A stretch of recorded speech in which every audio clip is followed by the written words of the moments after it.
예, 오늘 이사야 57장 본문을 좀 변경을 해서 14절에서 21절 말씀 가지고 우리가 입술의 열매를 맺으시는 언약의 하나님, 입술의 열매를 맺으시는 언약의 하나님이라고 하는 제목을 가지고 말씀을 살피도록 하겠습니다.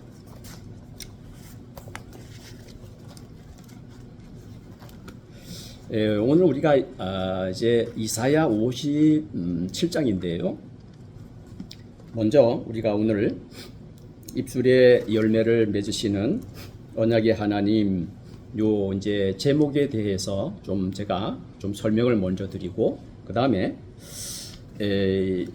이사야 57장 본문 배경을 좀 우리가 제가 좀 잠깐 좀 설명을 드리도록 하겠고요. 그 다음에 두 번째, 그토록 하나님께서 이스라엘 백성들에게 문제를 삼으시는 도대체 우상 숭배란 무엇인가? 왜 하나님이 그렇게 우상 섬기는 것을 그렇게 싫어하시는가라고 하는 그 말씀을 우리가 한번 좀 살피도록 하겠고요. 세 번째로는 이제 지난주에도 그리고 우리가 그런 말씀을 좀 살폈는데요. 하나님께서 이스라엘 백성들로 너희들은 부정한 여인이다 이렇게 말씀을 하시잖아요. 부정한 여인이다 라고 이렇게 말씀하시는데 그토록 부정한 여인과 같은 이스라엘에서 하나님께서 고치시고 회복하시고 치료하시는 이제 그런 그 대부분의 그 성경의 패턴이 그렇게 됩니다. 그러니까 이게 도무지 참 하나님이 그저 손쓰지 않으면은 하나님이 나서지 않으면은 도무지 희망도 없고 해결도 안 되고 답이 안 보이죠. 답이 안 보이는데 그 하나님께서 나서서 하셔야 하나님이 하셔야 된다라고 하는 의미에서 부정한 여인과도 같은 이스라엘에서 이제 드디어 신랑을 기다리는 교회의 모습으로 그렇게 바꾸시는 하나님에 대해서 한번 살펴보도록 하겠고요. 그 다음에 네 번째, 오늘 말씀의 그 제목처럼 언약에 신실하신 하나님. 이 참 이게 성경에서 말하는 답입니다, 여러분. 언약에 신실하신 하나님.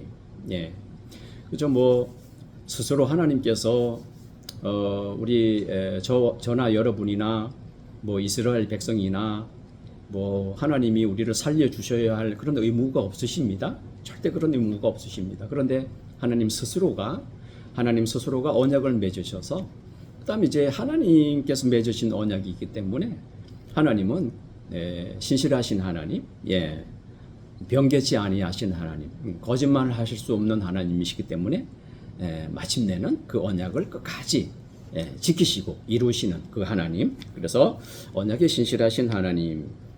결국에 이게 이제 하나님이 하신다는 거예요. 할렐루야.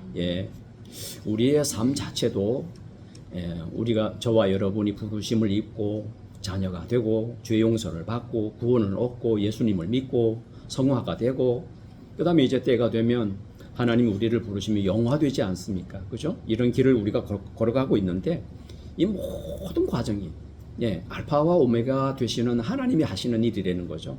이 사람은 그저 그 하나님의 은혜를 힘입고 능력을 힘입어서 그저 이렇게 예수님을 믿고 복된 삶을 살아가게 되는 것이지 뭐 우리에게 무슨 뭐 능력이 없을 뿐만 아니라 대단한 능력이 없을 뿐만 아니라 능력 자체가 없습니다. 그런 의미에서 하나님이 하신다라고 하는 그것을 우리가 한번 살펴보도록 하겠고요. 마지막 우리가 우상 숭배에서 정결로 결국은 이제 그토록 하나님께서 이스라엘 백성들어 그저 말씀 곳곳에 특별히 구약 성경을 보시게 되면 선지자들을 통해서 선지자들이 늘 외친 말이 그겁니다. 메시지가 뭐냐면 우상 숭배에서 돌아서라.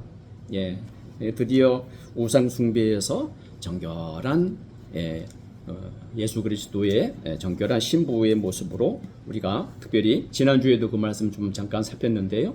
에스겔 36장에 나오는 그 말씀을 좀 이렇게 읽고 그렇게 하고 우리가 좀 마무리를 맺으려고 합니다.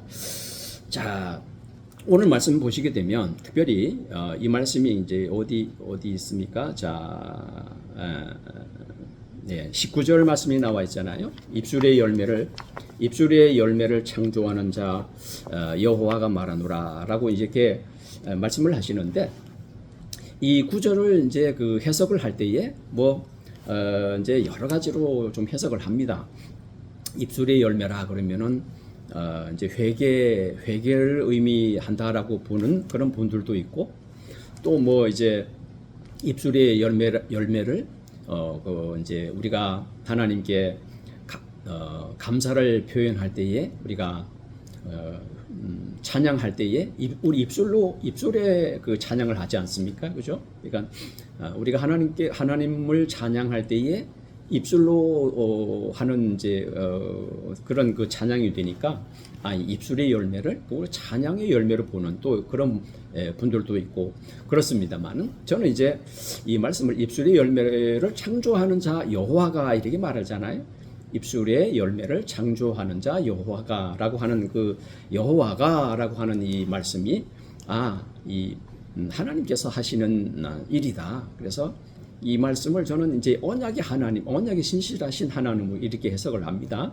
그러니까 이제 이 이사야 오늘 본문 57장 전후를 이렇게 보면 57장에도 하나님이 언약을 말씀을 하시고, 사실은 여러분 이제 그 이사야 성경이라든가 특히나 물론 이제 우리가 새 언약이라고 말할 수 있는 이제 그 에레미야 성경에서 그 새 언약에 관한 말씀이 핵심적으로 발견이 되고, 그 다음에 뿐만이 아니거든요. 에스겔에서도 그 말씀이 발견이 되고, 오늘 이사야 성경에도 보면 이제 새 언약에 대해서, 언약의 하나님에 대해서 많이 이게 언급이 됩니다. 그래서 저는 이 19절에 나와 있는 입술의 열매를 창조하는 자 여호와라고 하는 말이, 저는 이 말씀을 이제 해석을 할 때에 언약의 신실하신 하나님이 한번 언약을 맺으시고 약속하신 것을 반드시 이룬다고 하는 그런 의미에서 하나님을 이제 여호와 하나님을 의미하는 것인데, 하나님이 당신이 말씀하신 입술의 그 열매를 하나님은 반드시 창조하시고 열매를 맺으신다. 저는 그렇게 생각을 합니다. 자, 그러면 이제 우리가 여기서 이사야 57장 말씀 보시게 되면, 우리가 그 앞구절에 나와 있는 말씀 우리가 한번 좀 살펴보면서, 앞구절에 나와 있는 그 말씀들이 이제 그 우상 숭배에 관한 그런 말씀입니다. 그래서 한번 보시게 되면, 먼저 이사야 57장 1절에서 13절 말씀 한번 개괄적으로 한번 좀 살펴보기를 원하는데, 자, 이사야 57장 1절 말씀이 이렇게 말을 합니다. 의인이 죽을지라도 마음에 두는 자가 없고, 진실한 이들이 거두어 감을 당할지라도 깨닫는 자가 없도다. 의인들은 악한 자들 앞에서 불리어 가는도다. 이렇게 기록이 됩니다. 자, 이제 이사야 성경 특별히 이제 56장에서부터 66장은 이제 우리가 이 말씀들을 좀 해석을 할 때에, 이해를 할 때에 좀 이런 패턴으로 우리가 읽으면 참 좋습니다. 이제 딱 10장이잖아요. 그죠? 56장에서부터 66장, 이사야 66장이 마지막이잖아요. 이사야 성경이 참 큰, 성경 분량이 굉장히 큰데, 대선지 중에서도 가장 최고로 분량이 많은 성경이잖아요. 근데 우리가 자칫 요 말씀을 이해하고 읽을 때에 우리가 어떤 하나의 그 프레임이 없으면은 말씀을 좀 우리가 이해하기가 쉽지가 않죠. 사실 그래요. 사실 우리가 특히 구약 성경 선지서라고 그러면은 대선지서가 있고 소선지서가 있는데, 이 대선지서 분량이 만만치 않거든요. 이사야서부터 시작이 되는 이사야, 에레미야, 에스겔, 이 분량이 이 대선지서라고 그러는데, 이게 이사야라든가 에레미야, 에스겔이 무슨 다른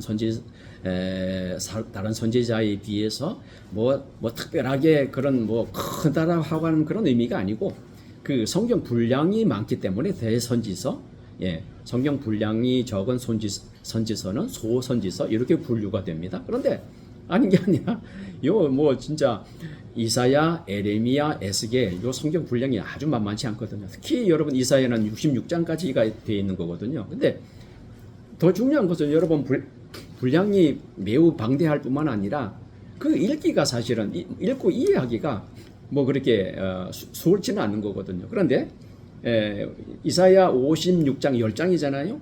56장에서부터 시작을 해서 마지막 66장까지는 요런 어떤 요런 패턴이 있습니다. 그 이제 이 어떤 제가 그 유튜브 어떤 목사님이 설명하는 걸 가만히 들어보니까 좀 이렇게 좀 그 뭐라 그럴까요? 이제 공감이 좀 되는 부분이 있어요. 이제 이런 상황입니다. 거기에 보면은 이스라엘 백성들이 지금 당황스러워하는 어떤 상황이 주어집니다. 이 설명을 그 상황을 좀 이렇게 설명을 드리자면, 자 이제 바벨론에서 오랜 동안 이제 종살이를 하지 않습니까? 이스라엘 백성이, 그죠? 고국의 성전은 다 불타고 그냥 뭐 도시가 다 그냥 이렇게 멸망을 하고 포로로 붙잡혀 가가지고 그 대국 바벨론이라고 하는 그 대국의 그쪽으로 끌려가서 오랜 세월 동안을 종살이를 했습니다. 그런데 이제 드디어 하나님의 은혜를 힘입어서 이제 다시 이제 고국으로 돌아왔습니다. 고국으로 돌아오니 다 망가질 대로 망가진 그 예루살렘 그 성전하며 그 다음에 그 성읍들을 이제 재건을 해야 된단 말이죠. 성전을 다시 지어야 되고, 그 다음에 이제 그 성읍을 재건을 해야 되는데 이 만만치 않은 보통 일이 아니죠. 그러니까 다시 이제 고국으로 돌아온 이스라엘 백성들이 마음을 합해서 일치가 되고 대동단결을 해서 해도 될까 말까 한 그런 판국인데 이제 많은 어려움을 당하고 있는 거예요. 그러니까 성전 건축을 시작을 하기를 했습니다만은 여러 가지 우여곡절을 겪는 거거든요. 많은 그 어려움을 안기는 그런 요인들이 발생하게 되는 거거든요. 거기에 대한 기록이 여러분 그 에스라 성경과 느헤미야 성경이 됩니다. 에스라 느헤미야 그 두 성경이 바로 그런 배경을 이룹니다. 그러니까 뭐 여러 가지 우여곡절이 있고 성전 건축을 시작을 했지만은 여러 가지로 힘든 일이 있으니까 또 중단하고 또 어느 정도 또 진행하다가 또 어려움이 발생하면 또 중단을 하고, 이게 매 차례는 이런 일들이 이제 발생을 하는 거거든요. 지금 이 이사야 56장과 66장이 지금 그런 그 상황을 지금 설명을 해주고 있어요. 그러면 도대체가 이런 당황스러운 그 상황은 왜 발생을 하고, 거기에는 또 하나님께서 그렇게 하셔야만 하는 또 이유가 있고, 뭐 이런, 그 다음에, 그러니까 이제 뭐 성전을 한창 의욕적으로 막 이렇게, 큰 희망을 품고, 우리도 또 이제는 이 성전 건축하게 되면은 예전처럼 솔로몬 시대의 그 부귀영화를 누리고 사회가 안정이 되고 마음껏 여호와 하나님을 섬길 수 있는 그런 미래를 바라보면서 얼마나 마음이 막 두근거리고, 그죠? 막 들뜨겠습니까? 얼마나 그 벅찼겠습니까? 그런데 그만 뭐 여러 가지 이유 때문에 또 성전 건축이 딱 중단이 돼버리면 또 막 실망을 하고, 실망하면은 그 다음에 실망했을 때 어떤 어려움을 당했을 때에 우리가 하나님의 자녀로서 우리의 자세는 어떠해야 되죠? 그렇게 되면은 왜 이런 일이 발생을 했는지 그걸 하나님께 물으면서 기도하면서 울면서 하나님께서 도와달라고, 우리의 그 잘못된 것을 좀 발견하게 해달라고 이렇게 해야 되는데, 실망하게 되면 오히려 그냥 하나님을 원망한다든가 자기 동족을 원망한다든가 교회를 원망한다든가, 그죠? 또 이런 일이 또 발생할 수가 있는 거거든요. 그러니까 또 실망하는 유다의 모습이 나타나게 되고, 또 그렇게 되면 어떤 일들이 발생하죠? 그냥 삶이 무너져 버리는 거죠. 그러니까 그 삶이 무너진다라고 하는 것이 사회 곳곳에 여러 가지 이 사회적인 그 이제 불의한 상황이 막 나타나는 겁니다. 오늘 말씀도 보니까 1절에서 보니까 그런 말씀이거든요. 의인이 죽을지라도 도무지 마음에 두는 사람도 없고, 의인이라 그러면은 이건 하나님 앞에서 믿음으로 살아보려고 여러 가지 힘든 상황 중에서 뭐 그런 사람이 의인 아니겠습니까? 그죠? 하나님 보시기에 정결하고 하나님 보시기에 기뻐할 만한 그야말로 참 믿음을 소유한 자가 의인이 아니겠습니까? 근데 의인이 죽어도 그냥 뭐 마음에 드는 자가 없는, 그러면서 쭉 계속해서 이어지는 상황이 뭐죠? 이루 말할 수 없는 우상 숭배가 막 판을 치는 거거든요. 그게 뭐죠? 삶이 무너지는 거죠. 신앙이 무너지는 거죠. 정체성이 무너져 버리는 거예요. 예? 삶이 무너져 버리고. 그러니까 여기서 발견되는 여기 이사야 57장 우리 본문 전에 1절에서부터 13절 말씀 쭉 보시게 되면은 이런 당황스러운 상황, 예, 거기에 대해서 하나님은 다 이유가 있다. 너희들이 이렇게 너희들이 의욕적으로 처음에는 먼 바벨론 땅에서 거기서 다시 고국으로 돌아와서 그런 의욕을 가지고 희망을 품고 이렇게 성전 건축을 하려고 하지만 왜 이렇게 중단될 수밖에 없는지, 왜 이런 어려움을 겪는지, 그건 하나님께서 그렇게 하신 일이거든요. 예. 그러니까 이게 뭐죠? 단순히 그저 뭐 성전 건축 화려하게 짓는다고 해서 문제가 해결되는 것이 아니라 그 자체를 뭐 하나님이 기뻐하시는 것도 아니다. 그런 뜻이 아니겠어요, 그죠? 먼저 해결해야 될 일이 있다는 거죠. 아니 너희들 가운데 이렇게 삶이 무너지고, 예? 그냥 사회가 뭐 정의가 무너지고 이렇게 타락을 하고 우상을 섬기는데 그 뭐 성전 건축해 본들 뭔 소용이 있냐 이런 거죠. 그러니까 하나님이 그냥 스톱 올수도볼 시켜버린 거죠. 그러면서 오늘 그 본문으로 삼은 14절에서 21절 말씀 보시게 되면 하나님께서 뭘 요구를 하시죠? 회개하라, 통회하라. 예, 회개를 촉구하시면서 그렇죠. 잘못된 길로 걸어가고 있을 때 하나님께 나와 통회하고 자복하는 길만이 사는 길인 줄로 믿습니다. 그게 이것이 여전히 이스라엘 사회에서 지금 벌어지고 있는 일들이에요. 여전히 기회가 있다고 하는 거죠. 회개하라. 여전히 기회가 있다. 이것이 여러분 계속해서 공통적으로 발견이 되어지는 패턴입니다. 그러니까 대부분에 보면 앞부분에서는 선지자들을 통해 가지고 하나님께서 지적을 하시죠. 응? 너희들이 왜 이런 어려움을 겪느냐? 그거는 뭐 10중 8구 그거는 우상 숭배죠. 우상 숭배로 드러나는 거거든요. 참 아이러니한 것은요, 이스라엘 백성들이 이렇게 시시때때로 매 시대마다 우상을 섬긴 것이 여러분 뭐 우리가 생각하는 것은 그런 거잖아요. 이스라엘 백성들이 하나님을 버리겠구나.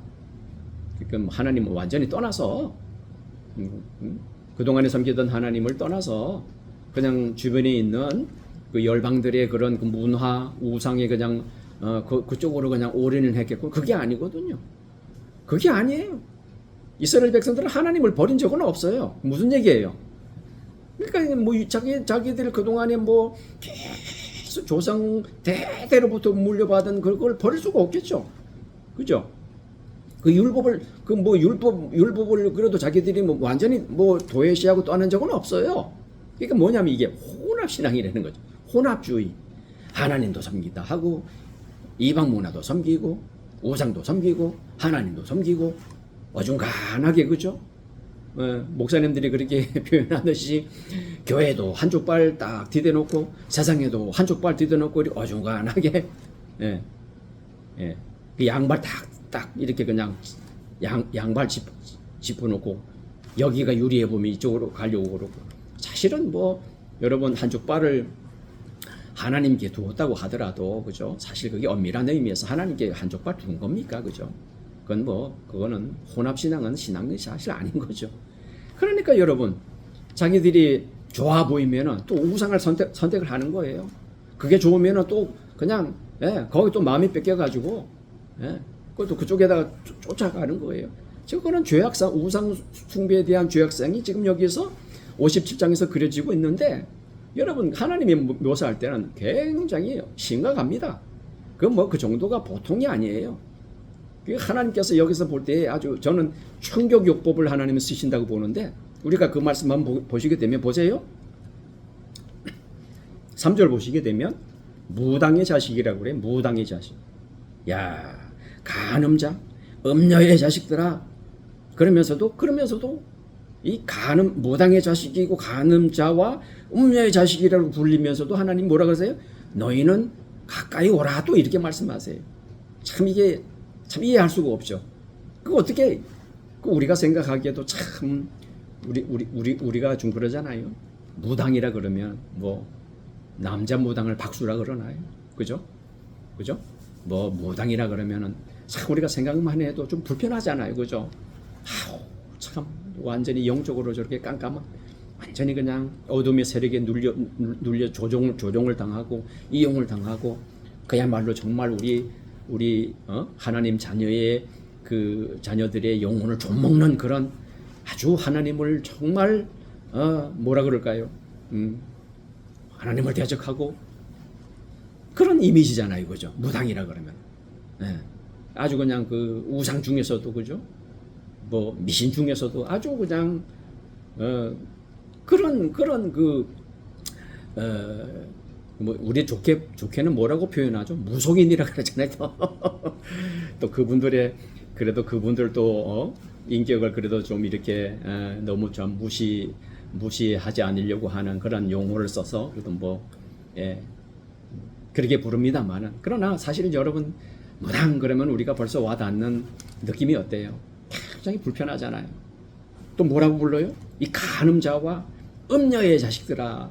아주 그냥 하나님이 아주 그냥 이렇게 충격요법을 써서 그렇게 말씀하신다는 거죠.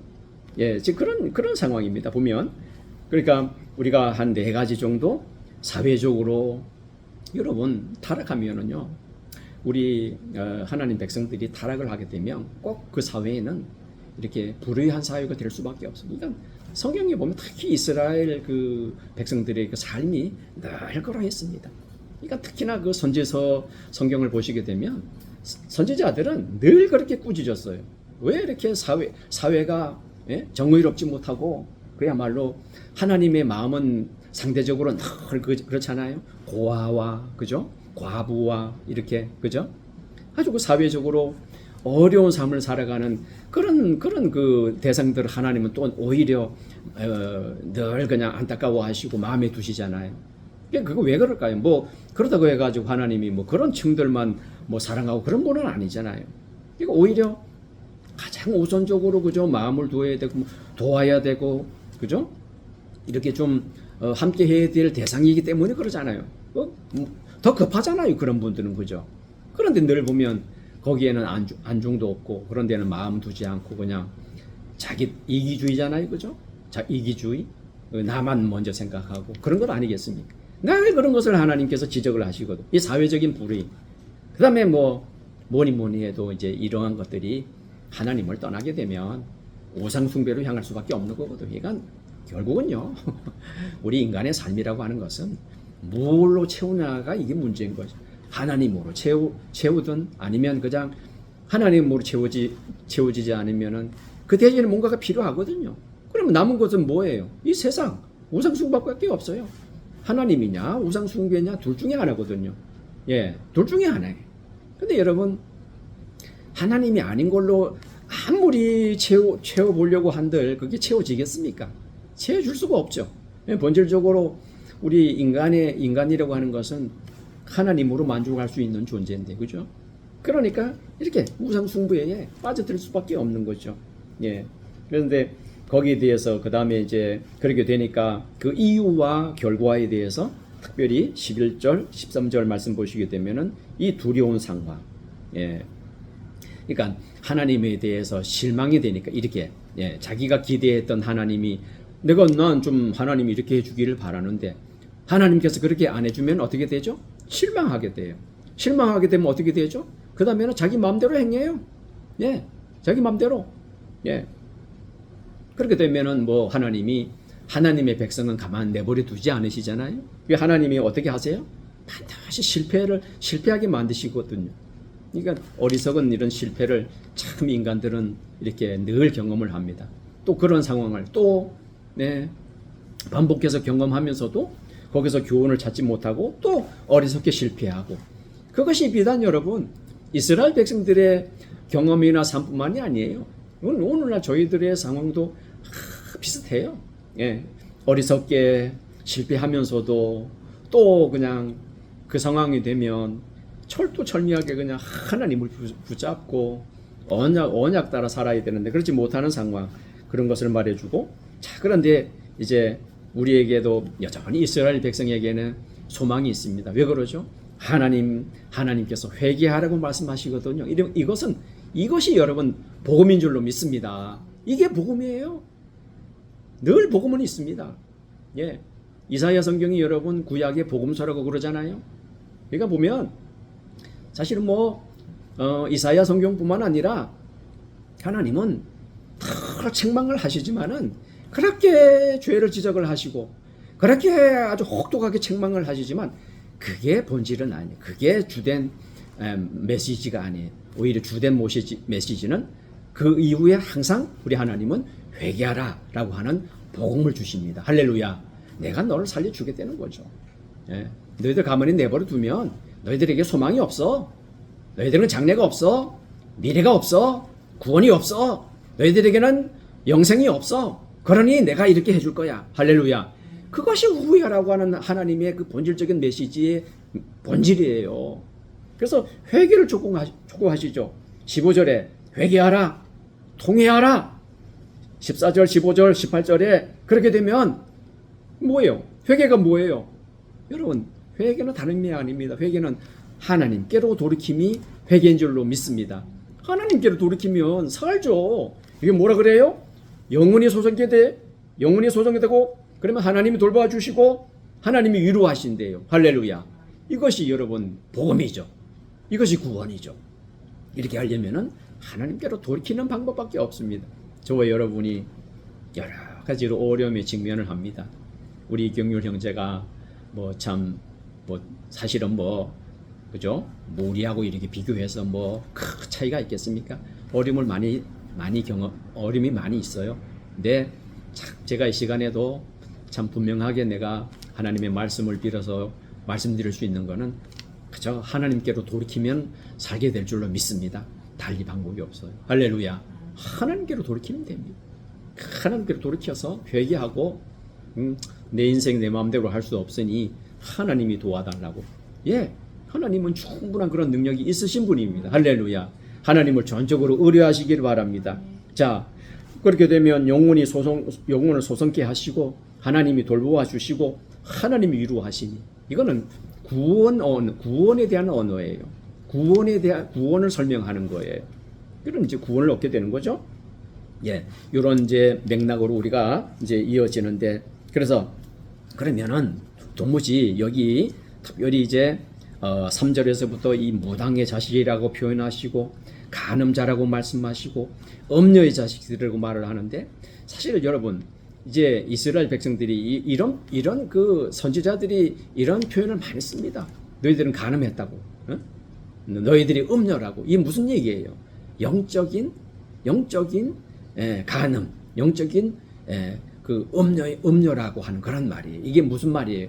그건 하나님이 남편이라고 하는 말이에요. 이게 하나님이 남편인데 너희들이 엉뚱하게 다른 대상을 찾고 오늘 여기 본문에서 몰렉이라고 하는 우상이 소개가 됩니다. 그러면서 그 이제 이스라엘 백성들이 어떻게 우상을 섬겼는지에 대해서 5절에도 나오잖아요.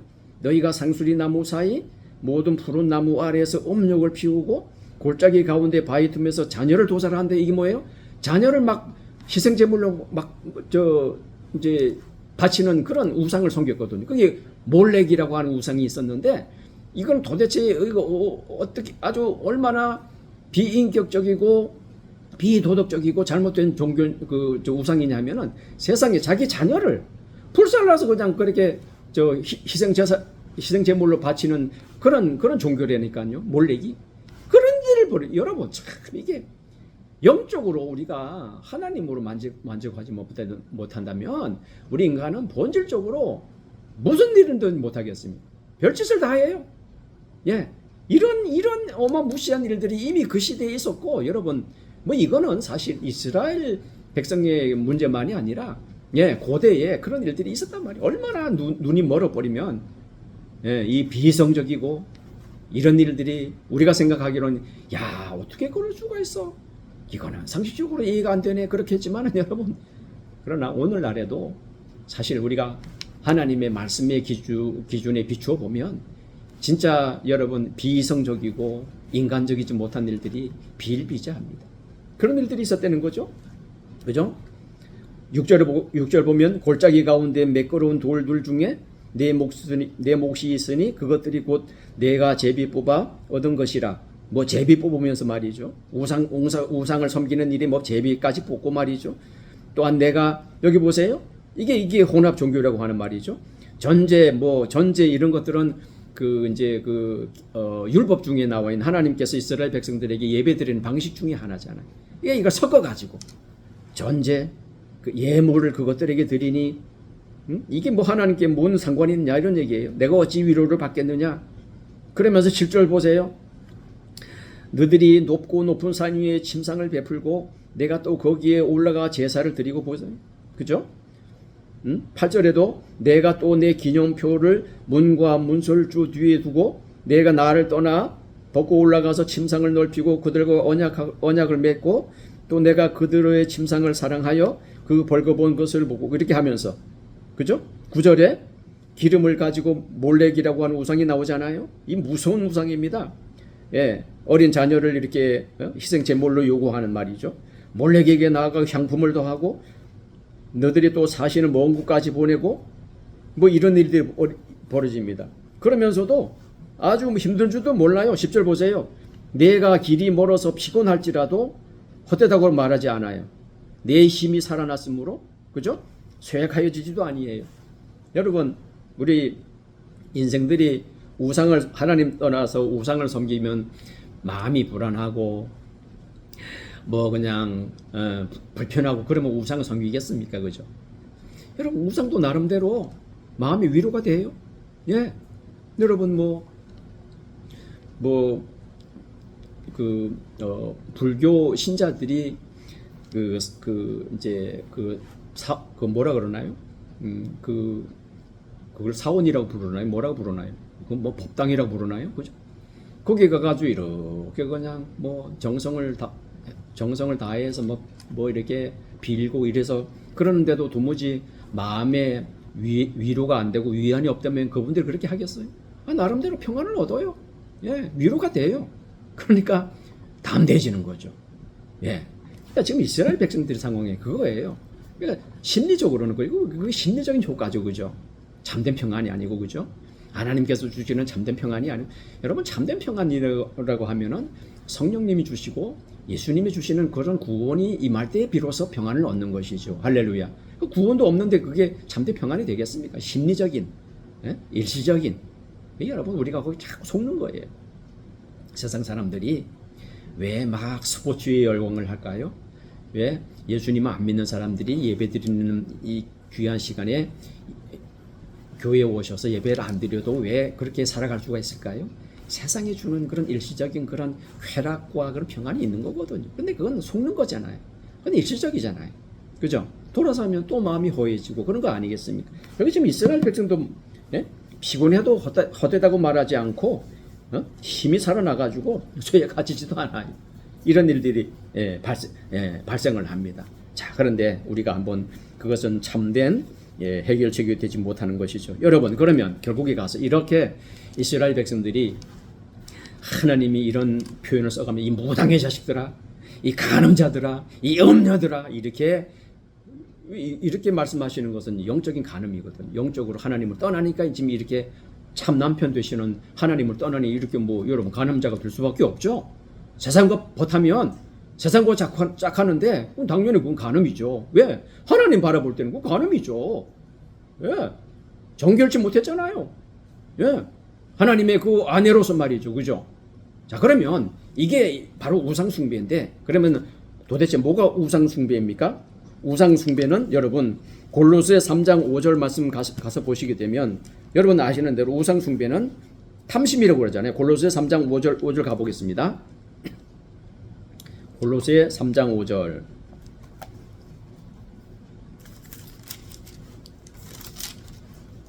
골로새 3장 5절 말씀, 이런 말씀이 있습니다. 그러므로 땅에 있는 지체를 죽이라. 곧 음란과, 그죠? 여기 사도 바울도 이런 표현 많이 씁니다. 음란, 그죠? 부정과 사욕과 악한 정욕이잖아요. 악한 정욕과 탐심이니, 그러면서 탐심이 뭐라고요? 우상숭배니라. 탐심이 우상숭배예요. 그러니까 이렇게 우상의 이스라엘 백성들이 수시로 이렇게 우상 숭배를 하게 됐던 것이 탐심이에요. 탐심이 뭐예요? 나의 욕심. 예, 나의 욕심. 탐하는 거. 그 하나님으로 채워지지 못하니까, 하나님으로 만족하지 못하니까 부정한 뭐가 되는 거예요? 부정한 여인이 되는 거죠. 그게 간음이네. 영적으로 그게 간음이고. 그래서 물론 이제 여러분 그렇다고 해가지고 이스라엘 백성들이 뭐 영적인 간음이라고 해가지고 그러면은 뭐 생활은 정결을 했는데 그냥 하나님 볼 때는 그냥 영적으로 그게 아니라는 거죠. 그러니까 영적으로 그렇게 병들어 버리면은 그게 그 생활로 나타나는 거잖아요. 뭔가를 만족을 해야 되는 거잖아요. 뭔가 채워야 되잖아요. 그러니까 자꾸 주변을 바라보고, 주변을 바라보니, 저 바벨론에 있는 저거 참 좋아 보이네. 좋아 보이죠. 여러분, 우리가 참 예수님을 믿는 사람들도 자꾸 거기에 그 유혹이 빠져요. 예, 그러니까 우리가 그 참된 남편 되시는 하나님, 신랑 되시는 예수님으로 우리가 채워지지 않으면, 성령으로 채워지지 않으면 자꾸 공허하거든. 그러면 공허하면 사람은 뭐 자꾸만 이제 주변을 또 이렇게 주변을 바라보게 되는 거예요. 그러니까 이스라엘 백성들이 주변을 바라보니, 다른 나라들을 바라보니 뭐 아주 아주 좋아 보이고 그런 게 많잖아요. 인간의 눈을 자극하는 거죠. 좋아 보이고. 이거 거기에 또 마음을 빼앗기니까 따라가고. 뭐 따라갈 정도만 아니라 아주 그냥 적극적으로 그냥 거기에 그냥, 그죠? 빠지게 되는 거잖아요. 이게 뭐죠? 이게 간음이 되는 영적인 음녀의 모습이라고 하는 거죠. 예. 그런 모습을 우리가 보게 되는데, 탐심이 되는 거잖아요. 탐심이 우상숭배이다. 그렇게 말을 합니다. 자, 그런데 여러분, 이러한 도무지 답이 없는 이스라엘의 모습을 통할 때 하나님께서 내버려 두시지 않으시잖아요. 왜 그러죠? 자, 하나님은 한번 말씀하시면 약속하신 것은 반드시 지키시는 하나님이기 때문에 그래요. 할렐루야. 만일에 하나님이 지금 이스라엘은 하나님과 이제 언약을 맺었잖아요. 당신의 백성으로서 이렇게 살아가겠습니다. 그렇게 언약을 맺었음에도 불구하고 그 언약, 그 약속 다 내팽개치고 또 이렇게 그냥 세상 따라가고 그러는데, 이건 만일 하나님과 맺은 언약이 아니라고 한다면, 그죠? 뭐 답이 없는 거죠. 근데 약속의 당사자가 하나님이시기 때문에 이거 하나님이 나서시거든요. 그게 이제 부정한 여인에서 이스라엘로 바뀌는 그런 장면인데, 여러분, 신랑을 기다리는 교회의 모습입니다. 자, 그래서 여기 보면, 여기 한번 읽어보겠습니다. 우리 방금 전에 읽었던 말씀이잖아요. 우상숭배의 원인이 뭐냐? 골로새 3장 5절. 예. 탐심이 우상숭배다. 이제 그렇게 탐심이잖아요. 이스라엘 백성들을. 채워지지 않는 마음을 채우려고 하니까 이렇게 나타나는 것인데, 자, 부정한 여인 이스라엘에 대한 성경 말씀이 우리 지난주에도 에스겔 16장 말씀 읽으셨는데, 오늘 한번 읽어보겠습니다. 여기 읽어보면 여러분이, 왜 성경에서 이렇게 하나님이 이스라엘 백성들을 이 간음한다, 여러분 그러잖아요. 호세아 성경, 그죠? 그 모습이 바로 그 모습이에요. 예. 23절에서 43절 말씀까지를 한번 보겠습니다. 주 여호와의 말씀이니라. 너는 화했을진저 네가 모든 악을 행한 후에, 24절, 너를 위하여 누각을 건축함이에요. 보세요. 예. 이런 일들이 막 발생합니다. 모든 거리에 높은 대를 쌓았도다. 25절, 네가 높은 대를 모든 길 어기 위에 쌓고 내 아름다움을 가증하게 하여 모든 지나가는 자에게 다리를 벌려 심히 음행하고 하체가 큰 내 이웃 나라 애굽 사람과도 음행하되 심히 음란히 하여 내 진노를 샀도다. 27절, 그러므로 내가 내 손을 내 위에 펴서 내 일용할 양식을 감하고 너를 미워하는 블레셋 여자 곧 내 더러운 행실을 부끄러워하는 자에게 너를 넘겨 임의로 하게 하였거늘. 28절, 내가 음욕이 차지 아니하여 또 아수르 사람과 행음하고 그들과 행음하고도 아직도 부족하게 여겨 장사하는 땅 갈 때까지 심히 행음하되 아직도 족한 줄을 알지 못하였느니라. 주 여호와의 말씀이니라. 내가 이 모든 일을 행하니 이는 방자한 음녀의 행위래요. 방자한 음녀의 행위래. 내 마음이 어찌 그리 약한지 내가 누각을 모든 길 위에 건축하며 높은 대를 모든 거리에 쌓고도 값을 싫어하니 창기 같지도 아니하도다. 이렇게 말씀하세요. 32절, 그 남편 대신에 다른 남자들과 내통하고 간음하는 아내로다 이렇게 말하잖아요. 그죠? 사람들은 모든 창기에게 선물을 주거늘 오직 너는 네 모든 정든 자에게 선물을 주고 값을 주어서 사방에 와서 너와 행음하게 하니 내 음란함이 다른 여인과 같지 아니함은 행음하려고 너를 따르는 자가 없음이며 또 내가 값을 받지 아니하고 도리어 값을 줌이라. 그런즉 다른 여인과 같지 아니하니라. 35절. 그러므로 너 음녀야 이렇게 말하잖아요. 너 음녀야 여호와의 말씀을 들을지어다. 주 여호와께서 이같이 말씀하셨느니라. 내가 네 누추한 것을 쏟으며 네 정든 자와 행음함으로 벗은 몸을 드러내며 또 가증한 우상을 위하며 내 자녀의 피를 그 우상에게 드렸은즉. 뭐 이렇게 쭉 소개가 돼요. 다 그런 말씀이에요. 그죠? 예.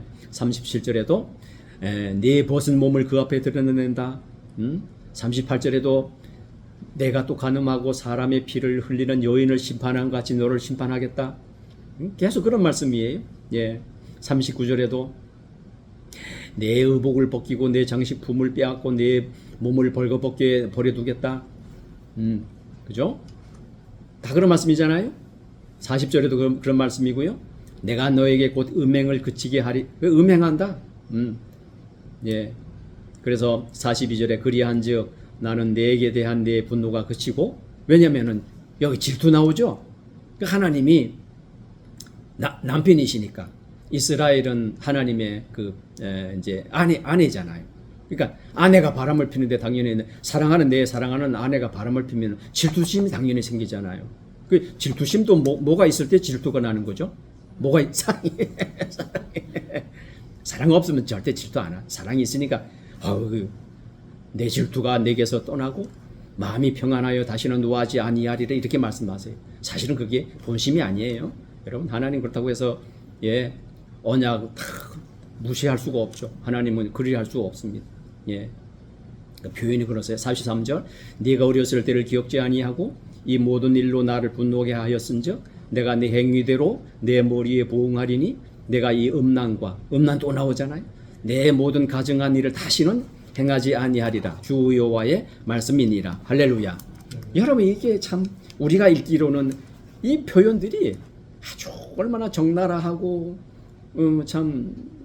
그야말로 우리가 이렇게 읽기에 참 그러면 참 거시기하네. 우리 지난번에 이경일 형제가 제가 지난번에 그 성경 말씀 읽으니까 그게 좀 불편하니까 그런 얘기를 좀 했어요. 맞아요. 그 사실은 그런 마음이 들어요. 예, 그 말씀 읽으면서 기분 좋다 이런 사람이 누가 있겠어요, 그죠? 그런 성경 읽으면서 아주 기분 좋은데 그런 말씀 그런 사람은 참 불편해 그런 말씀을. 그런데 그것이 영적으로 바라볼 때는 그게 우리의 본 모습이 되는 거죠. 지금 그거예요. 이스라엘 백성들한테 이런 표현이 많아요. 이 간음한다고, 이 창기라고, 그죠? 우리가 창기 같은 그런 그런 여인들 보면은 막 우리가 도덕적으로 막 비난하고 싶은 마음이 막 생기고 그러잖아요. 마음도 불편하고 왜 그래 이러면서, 그죠? 근데 여기 나오는 표현들 보세요. 이 하나님이 왜 이렇게 말씀하시냐고요.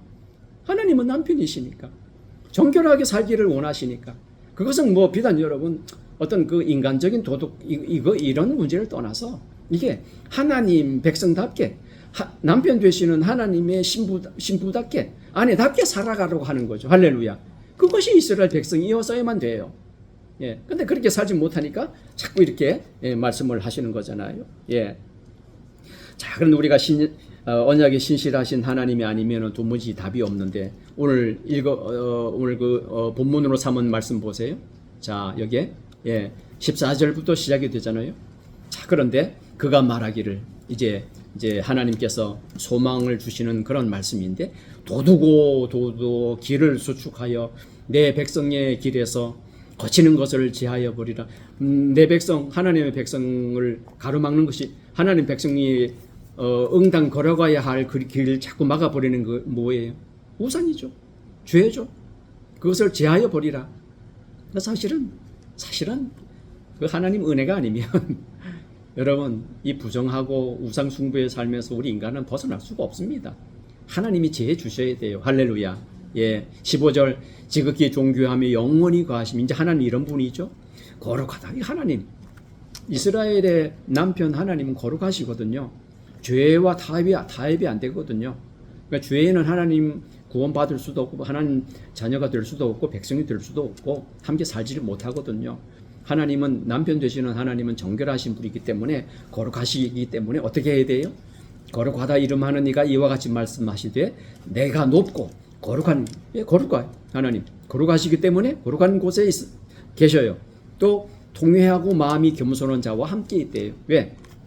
인간은 누구나 다 전적으로 타락하고 부패했잖아요. 그런 인간이기 때문에 회개가 뭐라고 그랬죠? 하나님께로 돌이키는 거. 할렐루야. 하나님께로 돌이키지 않으면 통회하고 자복하고 회개하지 않으면 우리 주님으로부터 죄 용서 받지 않으면 답이 없어요. 소망이 없어요. 그런데 통회하고 마음이 겸손한 자와 함께 할 수가 있으십니다. 아멘. 겸손한 자의 영을 소생시키고 통회하는 자의 마음을 소생시키려 합니다. 여러분 우리가 지난번에 공부하면서 이 부분을 배웠잖아요. 이게 소생하다 뭐예요? 하나님께서 성령께서 우리에게 찾아오셔서 우리를 죄와 에베소 성경에 나와 있는 것처럼 죄와 허물로 죽어 있는 우리를 다시금 살려주지 않으면 소생시켜주지 않으면 우리가 예수님을 믿지 못한다는 거죠. 할렐루야. 저나 여러분이나 바로 이러했어요. 이게 이스라엘의 모습이 우리의 모습이에요. 우리의 참된 남편은 내가 진정으로 섬겨야 되고 내가 진정으로 내가 따라야 할 분은 내 남편 되시는 하나님이셨는데 우리가 그 하나님을 알지 못하고 하나님이 없으니 어때요? 이스라엘 백성처럼 우상으로 눈이 가죠. 우상으로 마음이 가죠. 마음 다 뺏기고 부정한 여인처럼 말이죠. 그죠? 부정을 저지르는 여인처럼 그런 삶을 살아가는데 이거 하나님 내버려 두면 방법이 없는데 하나님께서는 이미 이전에 저와 여러분에게도 이스라엘 백성처럼 언약을 맺으셨잖아요. 그러니 하나님이 내버려 둘 수가 없죠. 그래서 성령을 보내주셔서 우리 여기 보세요. 겸손한 자의 영을 소생시키며 저와 여러분의 죽었던 마음을 영혼을 깨우신 분이 하나님이신 줄로 믿습니다. 성령께서 찾아오셔야 답이 있는 거예요. 그래야 살려주죠. 소생시키죠. 에스겔 선지자가 본 환상을 보세요. 많은 뼈 환상을 보세요. 말라 비틀어져 가지고 거기 뭔 생명이 있습니까? 답이 없어요. 소망이 없어요. 그런데 에스겔 선지자가 하나님 말씀대로 대언을 해버리니까 살아나라.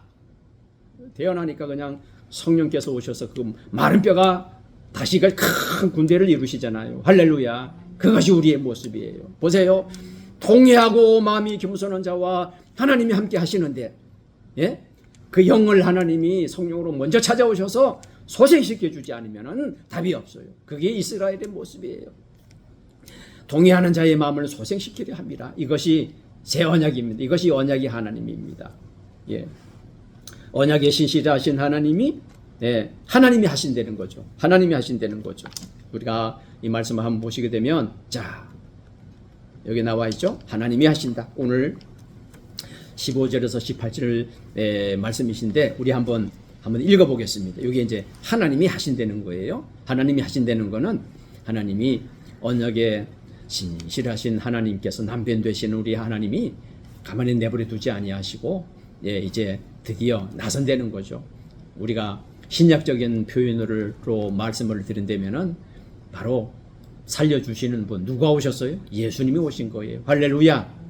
15절에서 18절 말씀 한번 읽어보겠습니다. 지극히 존귀하며 영원히 거하시며 거룩하다 이름하는 이가 이와 같이 말씀하시되 내가 높고 거룩한 곳에 있으며 또한 통회하고 마음이 겸손한 자와 함께 있나니 이는 겸손한 자의 영을 소생시키며 통회하는 자의 마음을 소생시키려 함이라. 내가 영원히 다투지 아니하며 내가 끊임없이 노하지 아니할 것은 내가 지은 그의 영과 혼이 내 앞에서 피곤할까 함이라. 그의 탐심의 죄악으로 말미암아 내가 노하여 그를 쳤으되 또 내 얼굴을 가리고 노하였으나 그가 아직도 패역하여 자기 마음의 길로 걸어가도다. 내가 그의 길을 보았은즉 그를 고쳐줄 것이라. 그를 인도하여 그와 그를 슬퍼하는 자들에게 위로를 다시 얻게 하리라. 할렐루야. 이것이 바로 언약의 신실하신 하나님이 하신다는 거예요. 하나님이 하신다는 거예요. 뭐라고 표현하세요?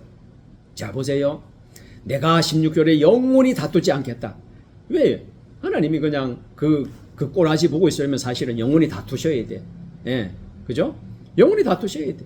그러네 내가 왜 다시 이제 더 이상 다투지 아니하고 끊임없이 내가 노하지 아니할 것은 뭐라 그래요? 뭘 염려하시죠? 내가 지은 그의 영고 혼이 내 앞에서 뭐예요? 피어날까 합니다. 예. 그러니까 다시 말해서 그러다가 가만히 내버려두면 저기 하다가 이스라엘 백성들은 우상 끝끝내 우상 섬기다 보면 뭐 답이 뭐예요? 필연적으로 그 뭐예요? 그거는 파멸이죠. 파멸이죠. 그러니까 내버려두면 하나님이 내버려두면 도무지 답이 없다 이거예요. 그러니까 뭐라 그래요? 내가 영원히 다투지 않겠다. 아니 내가 이제 여기서 이제 끝이 뻔하니까 그럼 뭐라 그래요?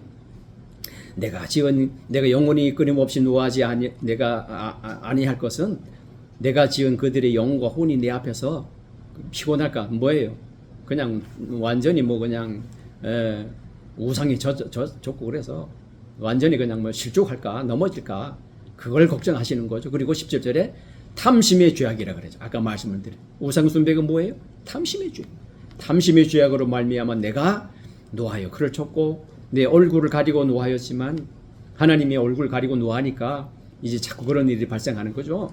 하나님이 그러면 얼굴을 가려버리면은 여러분 우리는 세상 삶이 참 버거워집니다. 내가 노하여 그를 쳤으며 내 얼굴을 가리고 노하였지만 그가 아직도 배역하여 자기 마음의 길로 걸어가도다. 자, 이 말씀이 중요해요. 자기 마음의 길로 걸어가도다. 우리 인생은 본질적으로 전적으로 부패했기 때문에 자기 길로 걸어가잖아요. 우리 인류가 자기 길로 걸어왔잖아요. 그죠? 자기 길로, 자기 마음의 길로, 자기 마음이 원하는 대로 그런 삶을 살잖아요. 이스라엘 백성들이 그러했고, 뭐 어떤 민족이든지 어느 시대든지 누구든지 다 여기에 해당이 돼요. 예, 배역했기 때문에 본질적으로 타락했기 때문에 자기 길로 걸어가요. 하나님이 개입하지 않으면, 하나님이 불쌍히 여겨주지 않으면 답이 없어요. 구원이 없어요. 근데 보세요. 18절 내가 그의 길을 보았은즉 이제 뭐 어떻게 하겠다? 그를 고쳐주겠다고. 할렐루야. 오늘 우리가 여러분 하나님께 그렇게 기도하시기를 원합니다. 하나님 나를 고쳐주옵소서. 하나님이 나를 이 잘못 가는 길에서 나를 고쳐주지 않으면, 나를 잡아서 그냥 이렇게 되돌리지 않으면 그게 회개잖아요. 잘못 가던 길에서 되돌려가지고 하나님께로 돌이키는 게 우리가 회개라고 배웠잖아요. 하나님 나를 고쳐주옵소서. 나를 고쳐주옵소서. 나를 인도해 주옵소서. 그죠? 잘못된 길을 걸어가는 길을 하나님이 인도해 주지 하지 않으시면 답이 없습니다. 할렐루야. 하나님 나를 고쳐주옵소서. 나를 인도해 주옵소서. 오늘 말씀을 통해서 우리가 그렇게 기도하셔야 될 줄로 믿습니다. 그것이 여러분 언약의 길입니다. 하나님이 약속하신 언약의 길이에요. 하나님이 함께 하십니다. 그러므로 우리가 오늘 말씀 이제 이 말씀을 좀 정리를 하면서 이사야 55장에 나와 있는 여기 바로 앞장 나와 있잖아요. 이사야 55장 6절에서 13절 말씀을 우리가 한번 읽으면서 말씀을 한번 좀 마무리하려고 하는데 이거 한번 좀 살펴보기를 원합니다. 이사야 55장 6절에서 13절 말씀입니다. 여기는 이제 없는 것 같아요. 예, 자, 이사야 55장 거기도 나옵니다. 6절에서 13절. 자, 제가 읽어드리겠습니다. 너희는 여호와를 만날 만한 때에 찾으라. 가까이 계실 때에 그를 부르라. 아멘. 악인은 그의 길을, 여기 길이 나오잖아요. 불의한 자는 그의 생각을 버리고 여호와께로 돌아오라. 예, 그리하면 그가 긍휼히 여기시리라. 예, 우리 하나님께로 돌아오라. 그가 너그럽게 용서하시리라. 여기 보세요. 이는 내 생각이 너희의 생각과 다르고 내 길은 너희의 길과 다름이니라. 여호와의 말씀이니라. 이는 하늘이 땅보다 높음 같이 내 길은 너희의 길보다 높으며 내 생각은 너희의 생각보다 높음이니라. 이는 비와 눈이 하늘로부터 내려서 그리로 되돌아가지 아니하고 땅을 적셔서 소출이 나게 하며 싹이 나게 하여 파종하는 자에게는 종자를 주며 먹는 자에게는 양식을 준 것과 같이. 자, 11절 보세요. 이게 언약의 하나님을 말해주는 거예요. 하나님 한번 약속하시면, 한번 언약하시면, 예, 하나님은 끝까지 지키세요. 뭐라 그래요? 내 입에서 나가는 말도 이와 같이 헛되이 내게로 되돌아오지 아니하고. 할렐루야. 나의 기뻐하는 뜻을 이루고 내가 보낸 일에 형통함이니라. 아멘. 너희는 기쁨으로 나아가라. 평안히 인도함을 받을 것이다. 산들과 언덕들이 너희 앞에서 노래를 발하고 들의 모든 나무가 손뼉을 칠 것이고 잣나무는 가시나무를 대신하며 나며 화석류는 찔레를 대신하여 날 것이라. 이것이 여호와의 기념이 되며 영영한 표징이 되어 끊어지지 아니하리라. 아멘. 하나님의 입에서 나가는 말은 결코 헛되이 돌아갈 일이 없습니다. 아멘. 예, 나의 기뻐하는 뜻을 이루고 그것이 언약이에요. 왜 하나님께서 언약을 맺으셨어요? 하나님 다 아셔요. 이스라엘 백성들이 연약해서 넘어질 것도 아시고요. 예, 이스라엘 백성들의 그 연약함을 다 아세요. 어떻게 이스라엘 백성들이 왜 이제 본질적으로 타락했기 때문에 율법 가지고도 안 됐잖아요. 그래서 사도 바울이 로마서나 갈라디아 성경 보면 다 그렇게 말하잖아요. 그 율법이 그렇게 연약해서 지킬 수 없는 것을 예, 하나님은 하시나니 뭐 누가요? 하나님이 예수님 보내주셔서 그냥 본질적으로 여러분 우리 영을 살려주셔야 되거든요. 예, 그래서 여러분 새 언약이라 그러면 이제 그 새 언약을 이제 맺으신 분이 예수님이시잖아요. 이게 이제 하나님이 어떤 방법으로 하시죠? 고향 이스라엘 백성들이 이렇게 수시로 그걸 보면 뭐라 그러죠? 여인이 남편을 떠나서 바람 피는 걸 뭐라 그러죠? 불륜이라 그러잖아요. 그러니까 지금 이 불륜이라고 지금 말씀하시는 거예요. 왜 그렇게 우상숭배를 자꾸 그렇게 실질적으로 그렇게 또 아주 음란해요. 그 당시에 우상이라고 하는 게. 그러니까 참 아주 인간의 뭐라 그러죠? 아주 욕심을 아주 채워주는 그게 이제 우상이에요. 또 실질적으로 그런 방법이에요. 아주 음란해서 실질적으로. 왜 이스라엘 백성들이 그렇게 했을까요? 율법을 결국은 율법을 지키려고 노력해도 안 되고, 예, 결국은 또 못 지키고. 그러니까 이것을 지브리 성경에서는 이걸 실패라고 보는 거거든요. 왜 구약의 이스라엘 백성들은 그렇게 실패해버리고 말았을까요? 본질적으로, 근본적으로 재창조하지 않으면 안 되는, 그게 뭐예요? 그게 에스겔 성경에 나오는 성령의 역사예요. 마음을 변화시켜 주지 않으면 안 되는 거죠. 예, 마음을. 그게 이제 그렇게 이스라엘 백성들이 할 수 없었던 것을 하나님이 어떤 방법으로 하시죠? 이제 예수님께서 오셔서 새 언약을 맺으시고, 예수님 죽으시고, 부활 승천하시고, 하나님 나라에서 우리에게 뭘 보내주시죠? 성령을 보내주시거든요. 그러면 성령이 찾아오시게 되면 이제 우리가 하나님의 말씀을 지키는데, 구약의 계명, 넓은 의미에서 율법이라고 볼 수도 있는 거. 여러분 사실 우리는 10가지 계명도 버겁잖아요. 버거울 정도가 아니라 불가능한 거죠. 그런데 그걸 우리가 어떻게 이룰 수가 있느냐? 성령이 찾아오시면 이제 우리가 구약 백성은 그냥 의식적으로, 그냥 종교적으로, 그냥 억지로 그죠? 마음이 없는 것도 있고 그냥 매여 가지고 그렇게 할 수 있던 것들 이제는 우리가 자발적으로, 왜? 새 마음을 주시니까. 할렐루야. 그 새 마음을 주시게 되면 기쁜 마음은 우리가, 그게 사랑이잖아요. 새 마음을 우리가 표현하는 게 그게 사랑하라라고 하는 거고. 어떻게 사랑해요? 못해요.